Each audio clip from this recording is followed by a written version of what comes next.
বিজেপির তো কোনো সংগঠনই নেই। বিজেপির লোক আছে নাকি? কালীঘাট ওই সব অঞ্চলে বিজেপির কোনো লোক আছে নাকি? কে করেছে? হতে পারে এজেন্সিকে দিয়েছে, তারা টাকা মেরে দিয়েছে।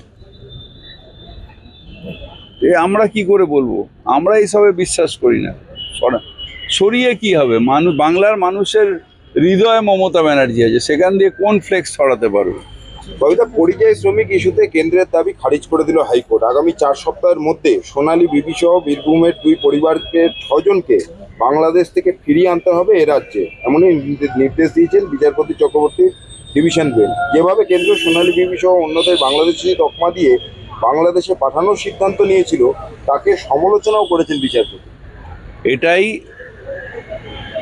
এটাই আমাদের জয়, যে বাঙালিকে, পশ্চিমবঙ্গের বাঙালিকে বাংলাদেশি তকমা দিয়ে যে অত্যাচার হচ্ছে, সেটা আজকে আপনাদের সকলের সামনে এসে গেছে।